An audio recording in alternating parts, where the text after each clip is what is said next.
Yeah.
Hello, hello, everybody. Thanks for joining us once again on another webinar here with Backyard Farming Academy and Backyard Farming Supply. I am Tate Dooley. In today's webinar, we're going to be discussing Homesteading 101, but more specifically, how to plan out your stations. And you might be thinking right now, what is a station? What's a station inside of a homestead? Well, tune in because we're going to let you come on this ride with us and we're going to explore all the different types of station. But before we do, I want to dive into something that I'm really excited about, and that is our Seeds of Abundance giveaway. It has a value of about $6,500, and it includes everything that you need to be ready for this year's garden with an amazing seed selection, a seed starting rack, some LED lighting, some clone domes and some inserts and some trays, as well as one of my favorites, the Easy Clone 128 low profile growing system, complete with the Propagator Pro plugs. Now, I don't know if you guys have been following any of the YouTube action that we've been doing lately, but the kids got super excited to sow some seeds. I was really excited to sow some seeds. We're only about 11 or 12 days into the process, and it's been nice because finally this 2024 gardening season has officially started. And it all starts the second you put that seed into the plug, and it's super exciting. So make sure you go check out Backyard Farming Supply, YouTube, Instagram, Facebook, and all the socials to be able to see the journey that we have embarked upon. My favorite part is this year, I've got a ton of kiddos involved, and they are constantly coming over to the house every day after they get off the school bus and saying, hey, can we see the seeds? What's next? So thanks, kiddos. We really appreciate it. With that being said, make sure you go sign up for the Seeds of Abundance giveaway because there's a bunch of different ways that you can enter, whether it's just subscribing to our YouTube channel or following us on Instagram or Facebook, or even purchasing some seeds or some products from our website. There's a bunch of different ways that you can increase your entries to make sure that you have the best chance of winning possible. Now, I wanted to say something on that real quick. There are a few rules that I hadn't acknowledged before, especially on the webinar. So it's very simple. We actually only have 3 rules for you guys. Number 1, you have to be over 18. Number 2, you have to have a valid driver's license. And number 3, you have to be a citizen of the USA. We think that we would add a lot of cost shipping one of these seed racks and all of these equipment outside of the USA. So we want to limit it to our USA friends and really give back to the USA in this crazy time of need. Throw your comments down below if there's anything that I'm missing, any questions that you guys are curious about with the Seeds of Abundance giveaway or the Homesteading 101 series.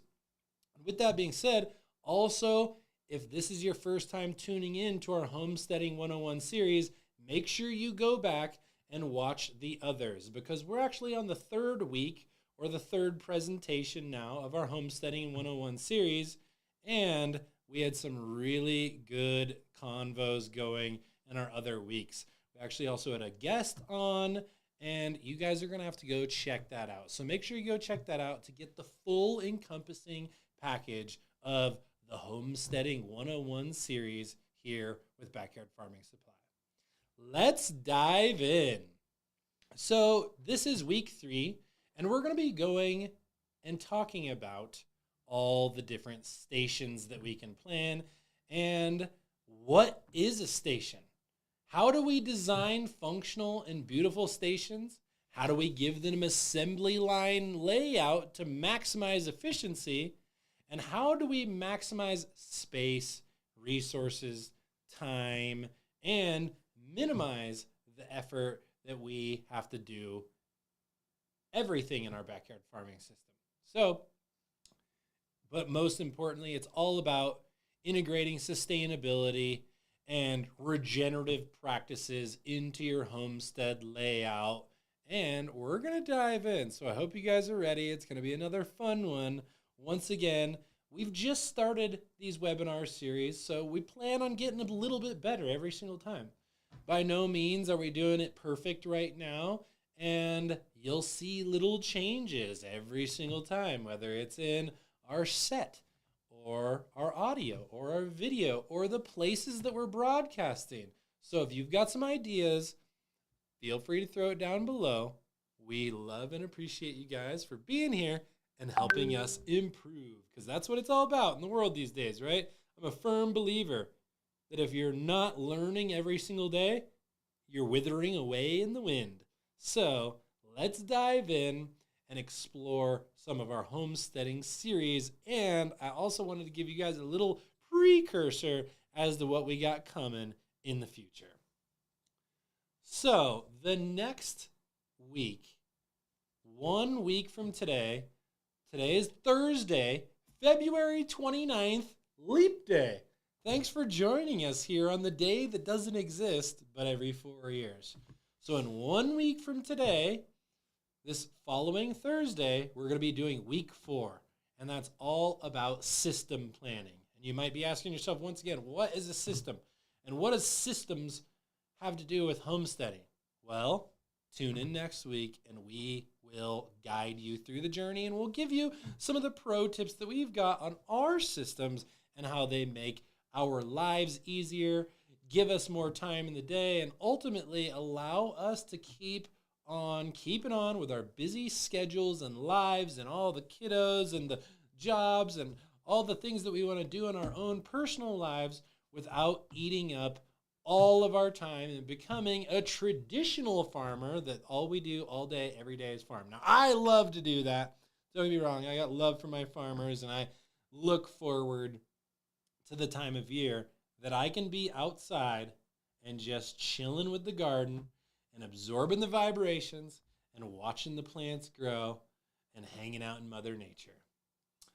But we also have week 5 coming. So 2 weeks from today, we're going to be talking about building your seed station. A lot of you guys have seen me talking about my seed starting station, my seed starting rack, and we're going to dive a little bit further into that. So that way you guys can see, A, the rack that we're giving away for the Seeds of Abundance giveaway, but also all the different components that make this rack able to crank out hundreds of seeds in a very small footprint. Only a 2 foot by 4 foot space is needed for the seedling rack, and you can grow well over 1,000 seedlings in that rack if you really want to. So let's dive in and make sure you keep following us, because the seed starting rack and station week 5 is coming. But let's dive in today. So we're going to be talking a little bit about our stations and station planning. And once again, this is my house. This is a little 3D render that we did of my house and the backyard farm that I've got that we're so blessed to have. And it was kind of funny, you know, and I'll get a little bit more into this later on. But when this all started, we didn't know that we were going to be where we were headed. And we didn't know that we were going to be here even today. We just started probably where you are, saying, hey, I want to grow some food and I want to make it as easy as possible because I got a whole lot of stuff to do during the daytime. Well, that's really where we started as well. And that is where the idea of these stations really came about. And when you plan your stations, it empowers you to have a more optimized garden with higher production and even more diverse flavors than you could imagine. So, first thing is you're going to want to organize your homestead effectively. You're going to kind of want to take your property, whether it's even a balcony or a big backyard or a backyard, front yard, side yard, or whatever it is, and you're going to want to map it out. And then you're going to want to figure out where your utilities are. You're going to want to figure out where your sun is coming from and any trees that might be shading your garden features so you can maximize shady crops versus full sun crops and your resources. Because efficiently managing your resources and minimizing waste while maximizing your production is really the name of the game when it comes down to station planning at the end of the day. But it's also about creating that self-sustaining ecosystem with various stations and support benefits that allow them to benefit each other. How do we put our seed starting station in an area where it's easy and fast to sow more seeds or bring seeds out into the garden? And where would they be going?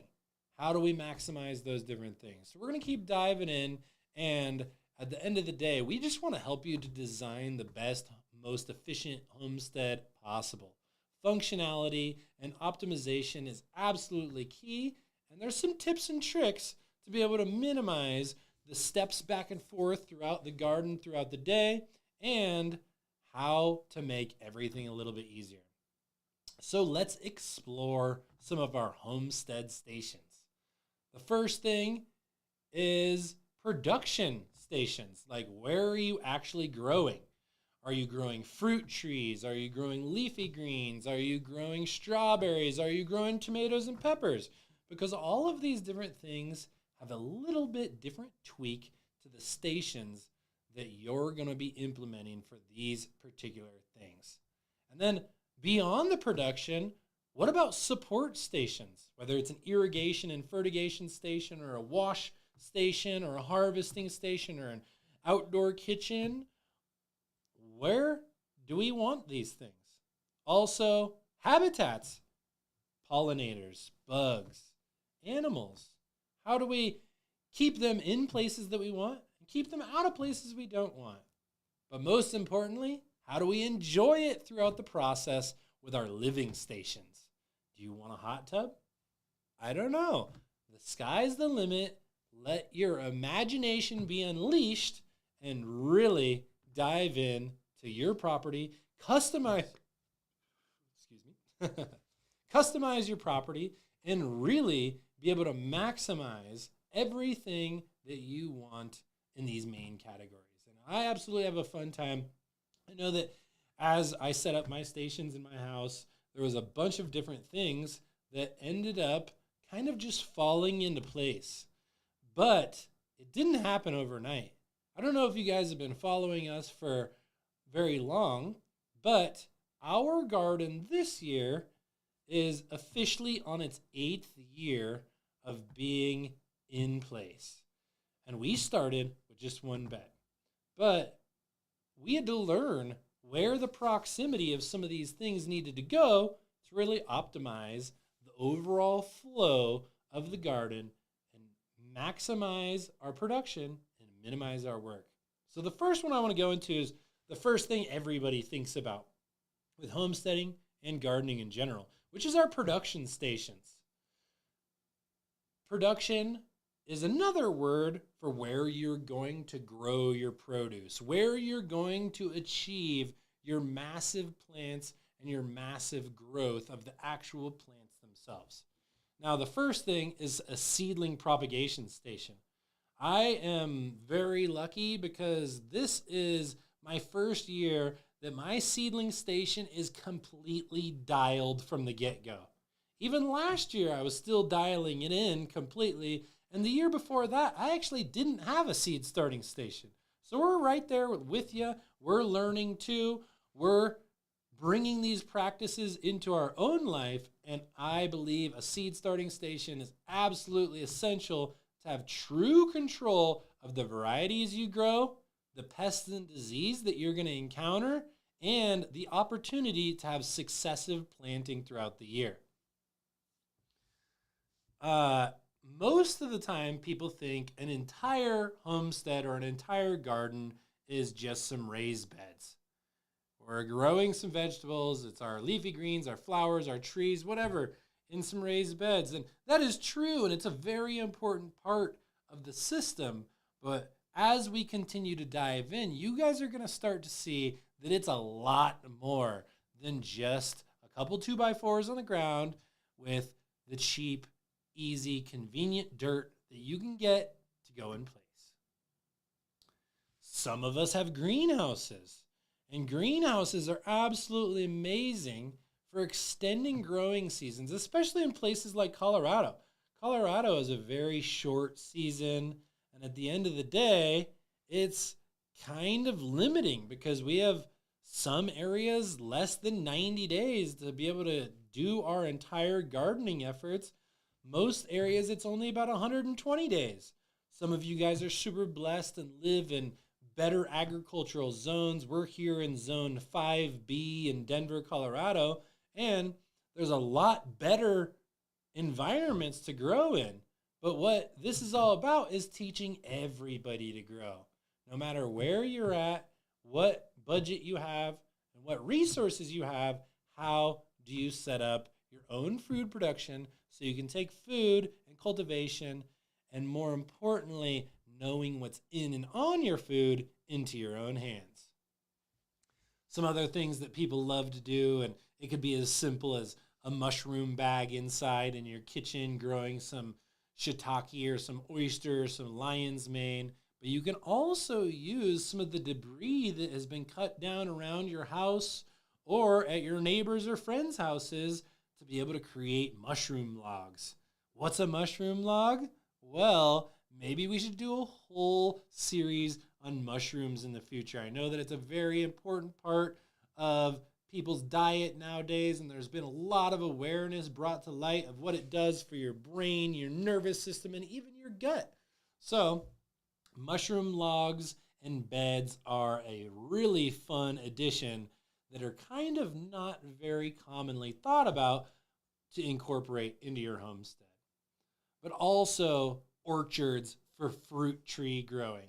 This is one that in the last few years I have become obsessed with, whether it was the fruit cocktail tree or a 4-apple graft growing 4 types of apples or peaches or pears or plums all on one tree. I have fallen in love with my fruit tree orchard. And just like my friends told me when I started to order my trees, they're like, hey, watch out because it's a slippery slope. And all of a sudden, you're going to be trying to order 30, 40, 50 trees, and you're probably not going to have room for them. So planning accordingly for how those things are going to grow in the future, and also bringing creative ideas into our fruit tree orchard design, trimming, and overall management is absolutely essential. But another one that a lot of people don't think about is having your own vineyard. Whether it's for table grapes or you even want to mess around and do some of your own fermentations and wines, this is a little example of what my vineyard looked like in the very beginning. But it has changed a lot, and I'm excited for what we're going to be doing this year. There's never a bad time to start any of this. Just like they say, the best time to plant a fruit tree was 10 years ago, but you might as well start now. So don't ever let yourself get discouraged. Don't ever let yourself think that you're behind, because planting a garden, a fruit tree orchard, a vineyard, mushroom logs, raised beds, building out your seedling station, or setting up your greenhouse is believing in tomorrow. So I am pretty excited to continue diving into this with you guys. And if you guys have any suggestions or you guys want me to go further into depth with any of these categories, let me know. Post in the comments down below, and feel free to DM us and reach out. Even if you guys are like, hey, I just really would like this entire slideshow. We don't link it in the description down below, but for certain people that ask the right questions and show up and participate and engage, we do from time to time pass along these slideshows so you can have them on the back end while building and planning out your stations. Now, my personal favorite stations as a mad scientist, nutrient guy, and plumber are my support stations.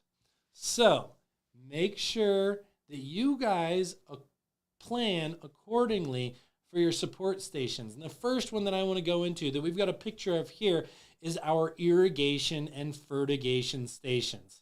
Now, these are super important. And in my eyes, this is the difference between a garden or a raised bed with some dirt in it and truly maximizing and optimizing a backyard farm for crazy yield. It's all about the irrigation and the fertigation.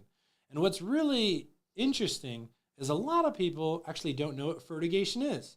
Fertigation is the art of simply adding plant food into your irrigation, or simply adding fertilizer into your irrigation.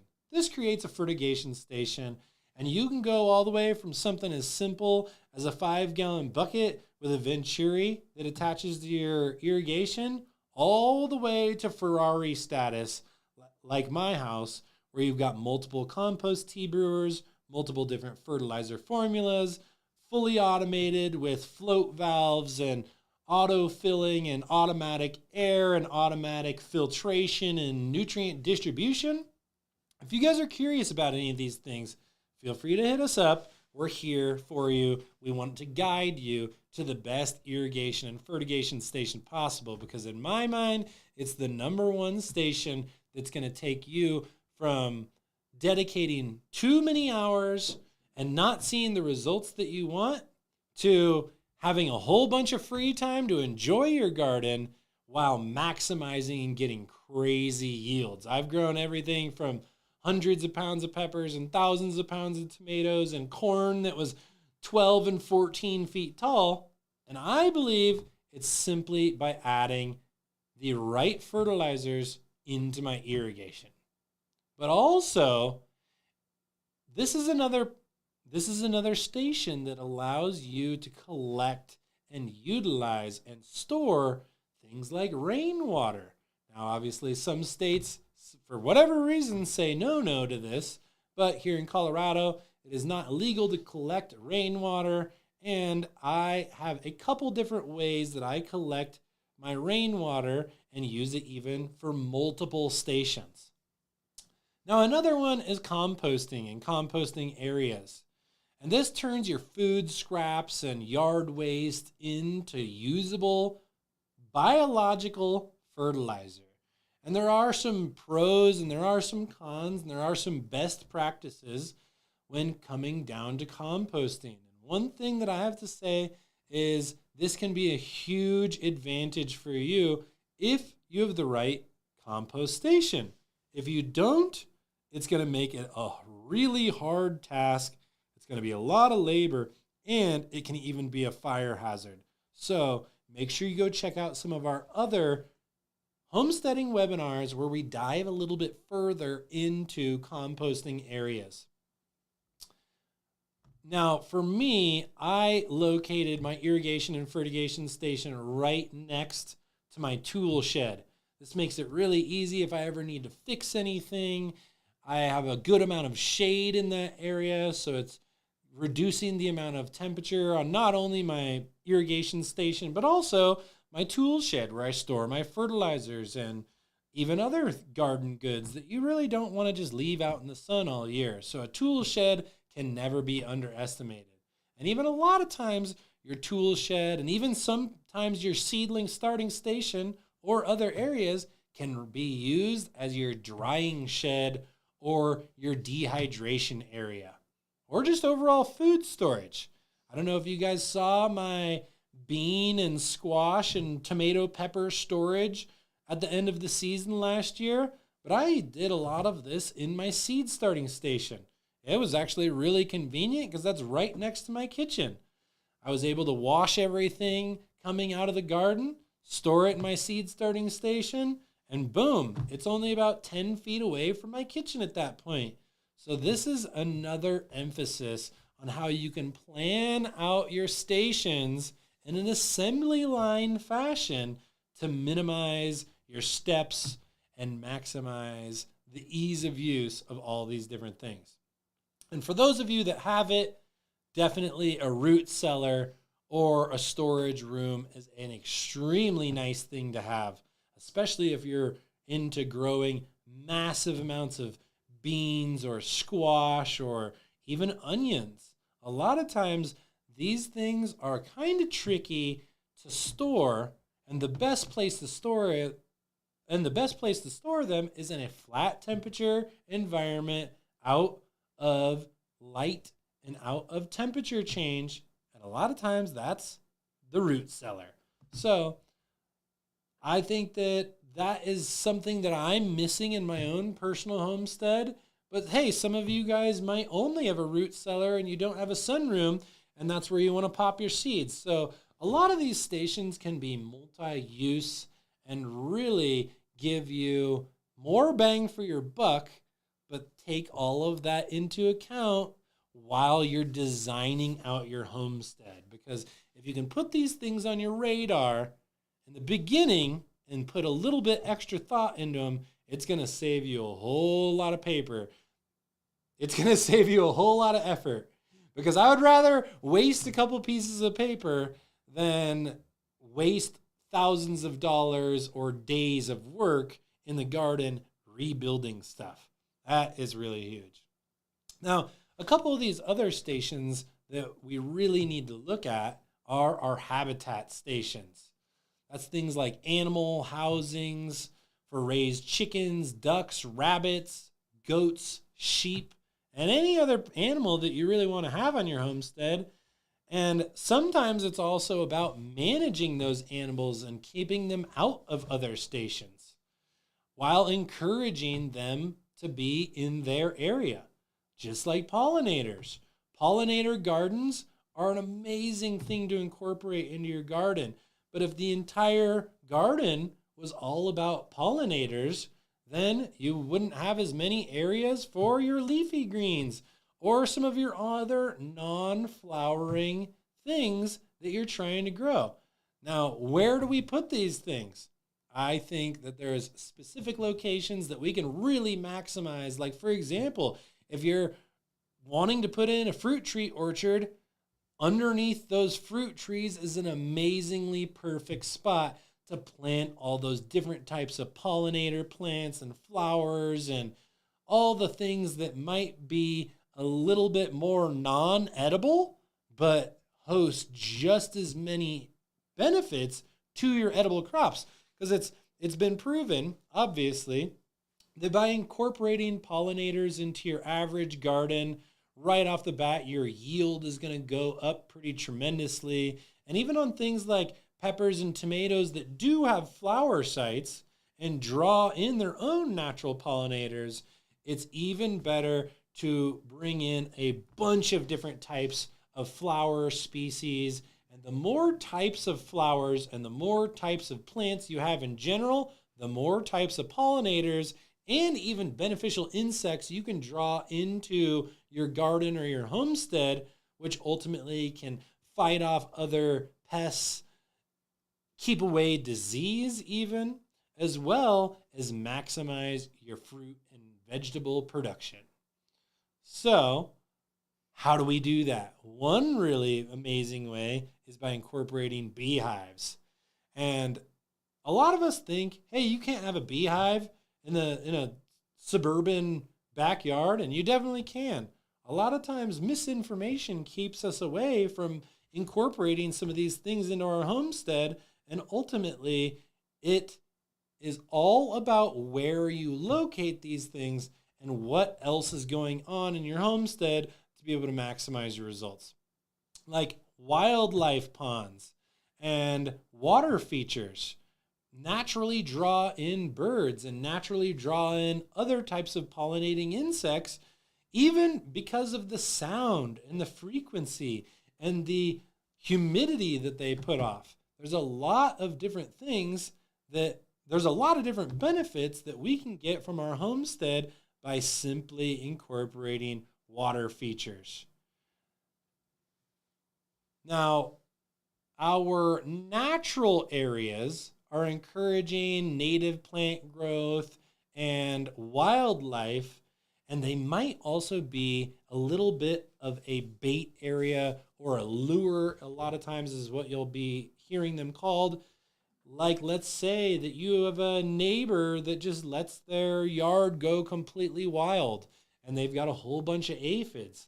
Well, it's a good idea to put a whole bunch of aphid deterring plants right up on that fence line, and maybe even right after that, put some type of lure plant so that if they do get through those deterring plants, that they go right to the plant that they want to hang out on the most and hopefully concentrate their population there instead of spreading out into the rest of your garden. Now, when you plan these things out too, you're going to definitely want to think about your living stations, because living stations are a very important part of my backyard farm. And I have gone all the way to the nth degree by making it even almost a vacation vibe with stuff like my outdoor shower and my outdoor veggie processing sink and my chimenea and my multiple sitting areas and the hot tub. And these are an amazing way to be able to bring more people into your garden, make it more comfortable, make the memories last, and ultimately increase the amount of time that you get to hang out in your garden without just doing the work. And I think that that's a really important part of system planning and stations in general, is being able to enjoy the garden, enjoying Mother Nature. Because if you're able to not only grow all of these things out there, but able to wash off your crops and go and cook it up and enjoy it in your outdoor kitchen or your fire pit or your outdoor fireplace, you're going to have a way more magical time, and you're going to build a lot more memories, and your kids are going to want to hang out there more, and their friends are going to want to be able to hang out there just as much. So optimize your environment, optimize your entertainment spaces, and definitely have some fun when it comes to planning your stations and building out your homestead in general.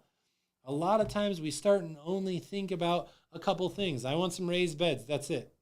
But when we look at other potential stations, living stations, fertigation stations, animal stations, orchards, all these different things really maximize our time. And some of the other potential stations that I know that my kiddos love are play areas, the trampoline, the areas where they can hide while they're shooting Nerf guns or playing tag or throwing even the ball for the dog. There's a lot of different things that they can do. And I am excited this year to be adding a couple more wind turbines and solar panels and opportunities to generate renewable energy, but having them look good so that they ask questions, and those questions therefore instill opportunity for conversation and stimulation with kiddos and family members. Outdoor shower, like I already said, is one of my favorite. If you want a real way to turn your backyard farm into a little vacation paradise, outdoor kitchen, outdoor shower. Boom, right off the bat, you're experiencing, it feels like you're in the Mayan Riviera at an all-inclusive resort, just having fun, eating some delicious food that you just picked minutes before, and pouring a drink and going and taking a little outdoor shower on that hot day after you've been sweating and working in the backyard farm. But also, for sustainable and firewood lumber areas, where can you put your wood storage or your wood lot without it taking up valuable space, biting into your gardening space? Where do you store your plumbing? Where do you store your extra tools and PVC? All of these things can be extensions of some of these other stations like you see here. I actually made a trampoline deck outside right next to the trampoline for the kids. So first off, It's easy to get on and off, and I don't have to worry about a kid falling and hurting themselves. Also, it makes a nice rotation spot so that when kids are trading positions on and off the trampoline, they have an area to hang out and they feel like they're still in the party. But also, how do we use those outdoor decks or other things to be able to store PVC like you see here, or even wood for our fireplaces? This is really important, and it really, once you start thinking about it, there's so many pieces to a homestead further than just some garden beds.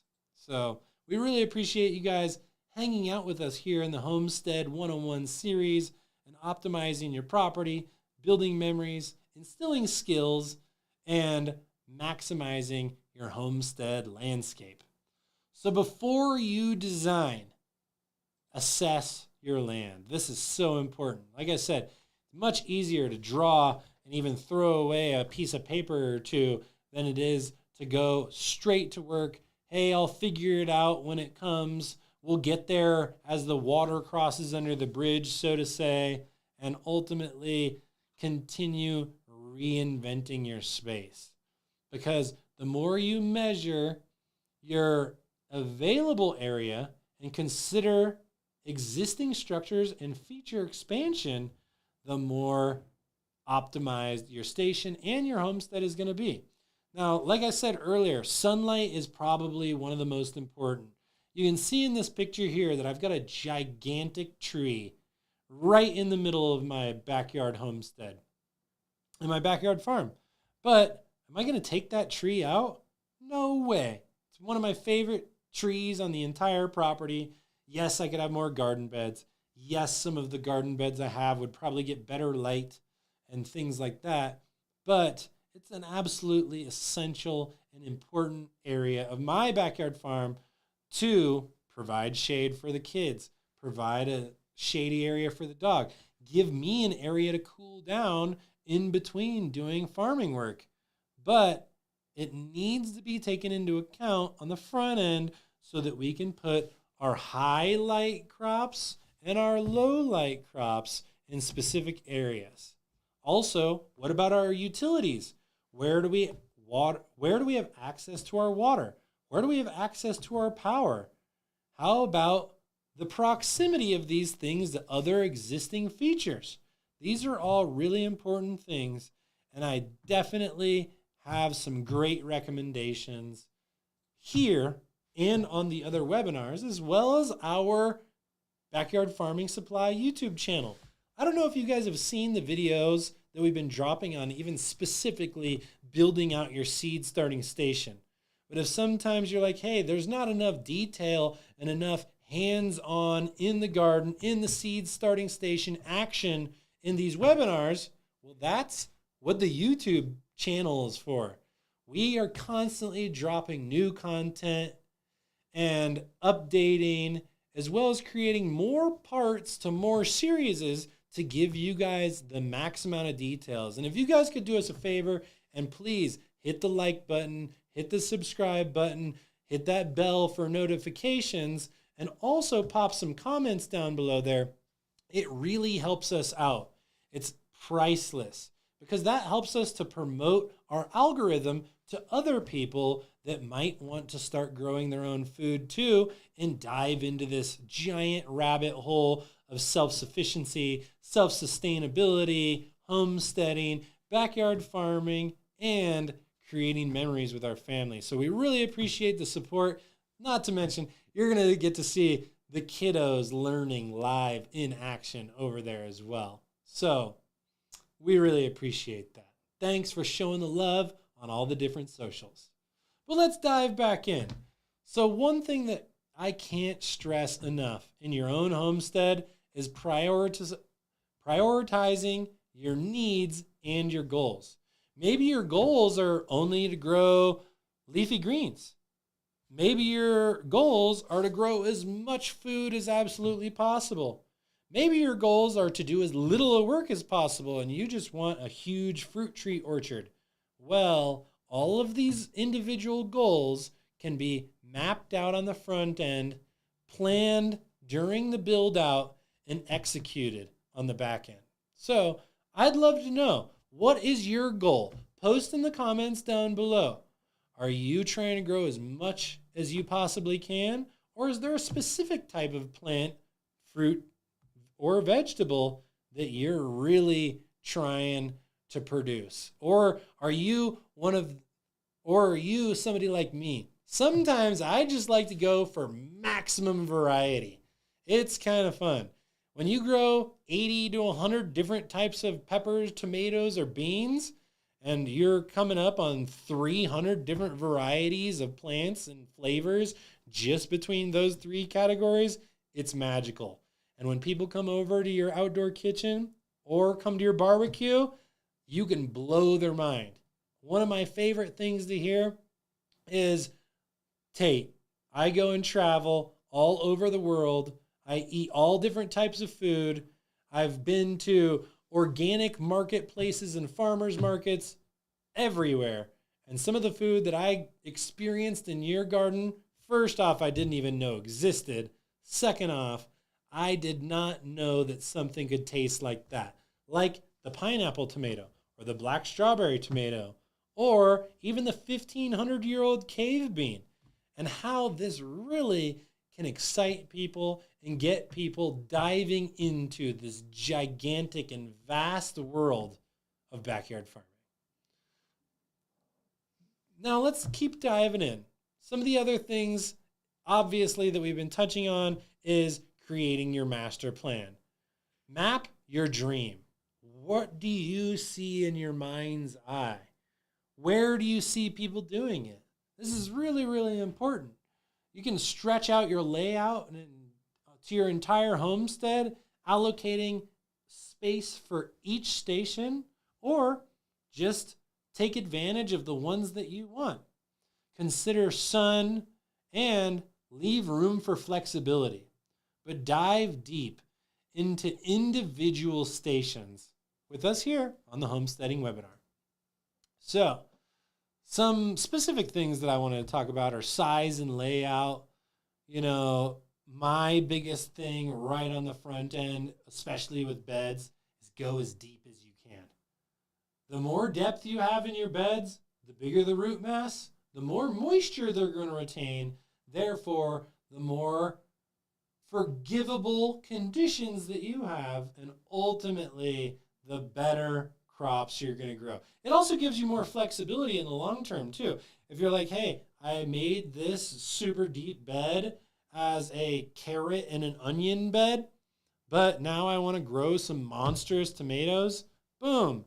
You don't really have to switch everything out, and you can kind of maximize specific features for more crop type throughout each year. And if you want to try to continue to maximize, it's all about that design.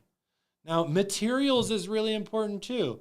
Maybe you are like, hey, I want to do this as cheap as absolutely possible, and I want to DIY as much of it from the things that I've got laying around, which we always encourage.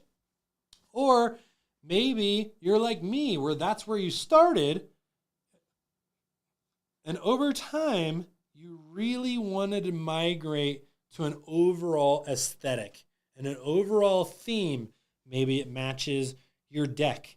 Maybe it matches your house. Maybe you just wanted all of your beds to match each other. Now, this is something really important to take into account too. Some people that I've talked to are like, hey, my house has stone and I want all of my beds made out of stone. Plan for that on the front end. If you're like, hey, I just want to be able to have something really nice looking for an effective budget that gives me the features that I want, consider common building materials, corrugated metal, laminated corrugated metal, 2x4s that are pressure treated and elemental treated, and a lot of different types of materials can really be optimized and maximized depending on your specific type of feature you're trying to build. And sometimes, too, this is all about the accessibility. One of my favorite features that I've got at my garden on top of all of my beds, I've got a 6-inch and an 8-inch wide sitting ledge. This makes it really, really nice because my beds are about 32 to 36 inches up off the ground.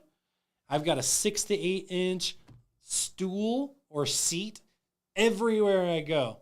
So it's kind of funny. If I really wanted to, I could probably seat hundreds of people out in my garden if they were sitting around all of my garden beds, and none of them would be in any pain. You're not bending over and breaking your back to pick weeds or to trim your plants or to even just chill in the garden.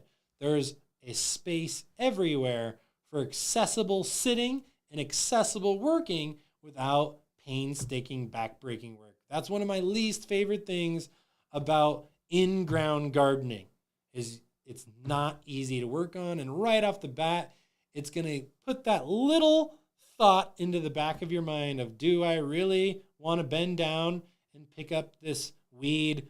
I'll save it for weeding day.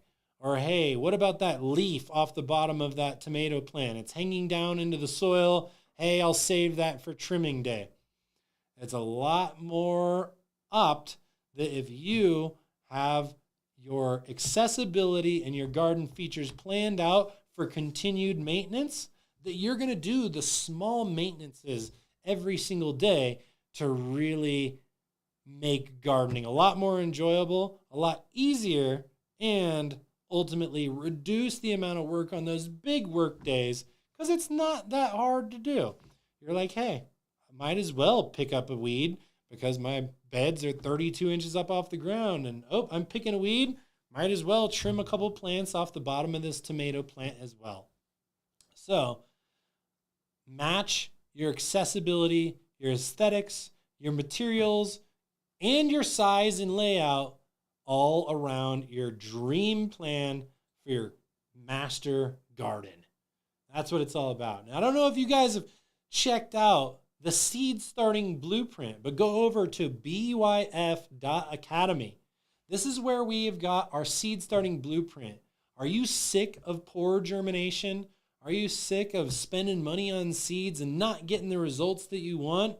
Or going and buying plants and starts from big box stores that ultimately bring pest and disease into your house? Set up your seed starting today and equip yourself with the knowledge and power with the seed starting blueprint that's going to take your garden to the next level. Click the link down below because we've got a really good deal going on the seed starting blueprint right now, and you guys don't want to miss out on that. I'm actually excited because we've even got a couple kids taking the course, and we came to the table extremely proper on this seed starting blueprint. There's a 200-page workbook. There's a couple ebooks. There's 40 tests and quizzes. There is a lot of different things that make sure that you guys not only have the knowledge, but are retaining the knowledge to up your green thumb game. So we'll see you over at byf.academy when you enroll in the seed starting blueprint. Now, another thing when we're thinking about seeds and planting is a lot of times beans and peas and climbing plants. So let's think vertically, because I don't know if you guys saw the bean tunnel from last year, but Kelly, myself, and the kiddos had an absolute blast in bean tunnel. 100 different types of bean in a 30-foot long tunnel that were super easy to harvest. Picking beans above your head, seeing all the colors, letting them hang down, having the foliage above protecting the beans and peas from above, while making harvesting really easy on the back end was an absolute blast. And I had never really been that big into growing beans or peas before, but I fell in love with it. And you can definitely expect some more this year. We've got a couple twists that we're bringing in, and we have found the perfect companion plant for peas and beans. And no, it's not corn. Now, corn is an amazing companion plant for our peas and beans, but we've found another one that is even more exciting. So keep following us throughout the journey this year, and let's have fun. But while we're having fun, always make sure to upcycle, reuse, and DIY when you have an opportunity. If you're like, hey, I don't know for a fact if I'm going to want a tomato teepee permanently or a bean tunnel permanently, and you've got some extra pots and you've got some extra PVC and trellis netting, feel free to start some of your long-term projects with a simple DIY style project. This is really a good way. This is actually how the tomato teepee and bean tunnel started, was with DIY simple stuff that I had sitting around that I could start for free. This allowed me to fall in love with the concept and then ultimately optimize that concept when I went to go plan out the official version. So don't feel that if you're planning out your garden for this year, you've got to go 100% all in right off the bat. Feel free to kind of play around a little bit and say, hey, I might want this there, I might want that there. And feel free to make it a multiple year project, because mine definitely was. And I'm now finally to the point after 8 years of where I'm like, there's not really anything I can do. There's no more ways that I can really move stuff around because it's all permanent. And I've figured out my flow. If you guys have any questions on that, don't hesitate to hit us up. Drop a comment down below. Shoot us an email at info@backyardfarmingsupply, and we can help you plan out your best homestead you've ever created. That's for sure. So while we're doing that, though, we want to embrace sustainable practices. Just like I mentioned earlier, collecting rainwater, putting in solar panels, and really optimizing our space. Maybe it's even using some of the lumber that we've got laying around. Maybe it's using some tree stumps and some extra wood to be able to build beds or to fill the bottoms of beds. There's a lot of different ways that we can save money, reuse our resources that we already have, and embrace sustainable practices. Explore renewable energy sources like solar panels and wind turbines. I think that this is one that can be a great thing that's put right next to your irrigation station, right next to your tool bed, or right next to your tool shed. And ultimately, if you've got a tool shed with a little bit extra area, why not throw in an inverter, a battery bank, and hook it up to some solar panels to be able to power those bigger pumps that you need for your irrigation. Now remember, guys, yes, I know it sounds like a lot, but getting started is the best thing. And maybe you're like, hey, I just need to get started. This is actually where we started. At the end of the day, we started with one 5-foot by 10-foot bed. And at that particular time, I was traditionally more of an indoor and a greenhouse grower because of the nature of Colorado, the environment, and just where I was in my life at that point in time. I had just bought my new house. I didn't have enough time to really know what I wanted to grow. My kids were way younger and definitely still more on, even my daughter wasn't even born yet. So I was just in a whole different life cycle. And at the end of the day, I really didn't know what I know now about building out a backyard farm or a homestead, that's for sure. And if I would have tried to have planned it all out then and saw the vision of where I'm at now, I probably would have gotten it a little bit wrong. And it does take just doing it and getting out there and getting started is really, really important. I look at these pictures and I laugh because you can see my kind of trellis here for my pumpkin plant. I just had a piece of PVC and I was like, I had some extra teas and I was like, I'm going to put it just leaning off because I didn't want it just breaking going over the side of the bed. But I wanted to kind of mad scientist around and see what type of results I could get. So I made this goofy little that was totally in the way. And we all got to start somewhere.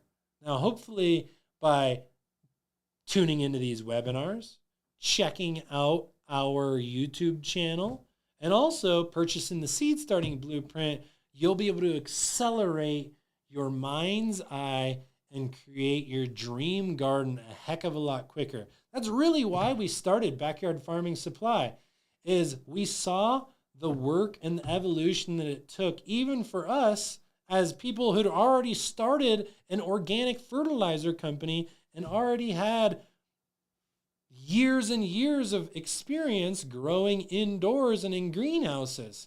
We're like, hey, let's have some fun outside too. But we had to get started. And as we got started, it opened up this whole new world of backyard farming. And the more that people came over to our backyard garden and farm, they continued to say, you know what? Dude, you guys are really onto something here. I have never seen a backyard farm or garden like this. This looks like a miniature homestead. And can you come over to my house and teach me how to do this and teach me how to trench my plumbing or where to put my irrigation station or what fertigation even is? And it's been a beautiful ride. And we've got to thank you guys, because without you guys, your feedback, your encouragement, your engagement, and the love and support that you guys have given, we probably wouldn't be here. So pat yourselves on the back as fellow backyard farmers, and remember, a well-planned homestead is a symphony of interconnected stations, each playing its part to create a harmonious and self-sustaining whole. Who knows where that came from? We pulled it out of the middle of thin air, but we think it sounds pretty good, doesn't it? And if you want to dive a little bit deeper, go check out our Amazon page. We've got a bunch of different books that we've linked over there, and these books and guides and websites can really guide you to embracing some of the things that we've taught about, programming and getting deeper into it in your mind and getting into the weeds a little bit and having fun with books like 40 Projects for Building Your Backyard Homestead by David Torbiz. By David Tot. Or The Backyard Homestead. Or the Backyard Homestead Book of Building Projects by Spike Carlson. Sorry, guys, I might be butchering some names, but, you know, it's hard to remember all of this stuff. That's for sure. And some good websites, as always, is the Farmer's Almanac, the National Sustainable Agricultural Information Service, and the Permaculture Research Institute. All of these places go hand in hand with Backyard Farming Supply and Backyard Farming Academy. And you can grab all of these books as well as your seed starting rack, your fertilizers, your pumps, your timers, your plumbing, and reservoirs, plant labels, and a whole lot more to come over on the Backyard Farming Supply Amazon page. We got to embrace the world's largest marketplace, make it easy for you guys to be able to purchase this stuff, and there's no better place to do that than in Amazon storefront. So go check out the Backyard Farming Supply Amazon store page to search our curated, fast and easy selectable list of go-to garden products. But also share your story, whether it's on Facebook with the Backyard Farming Academy, which is something that we're definitely inviting all of you guys who come to these webinars to join. Go on over to Facebook, check out BYF Academy, and join for free. You're going to find a nice building community of like-minded, sustainable people that want to take food into their own hands and be in control of what's in and on their food while building life skills with their family and creating amazing memories. So share your story on Facebook, follow us on Instagram, check us out on YouTube, and definitely head over to byfsupply.com for the Seeds of Abundance giveaway. We're super excited to announce who this winner's going to be. Obviously, we have no idea yet because we're getting so much engagement from you guys, and it is really starting to blow up and snowball. So if you guys want to be able to start some amazing seeds with some amazing equipment and gear without spending $1, go check out the Seeds of Abundance giveaway. There's a whole bunch of ways that you can enter for free, and there's ways that you can get more entries by supporting our company so that we can continue sustaining this journey called backyard farming. I really appreciate the love and support. We'll see you next time on our next Homesteading 101 webinar. Have a good one. I'm Tate Dooley. Have a good day.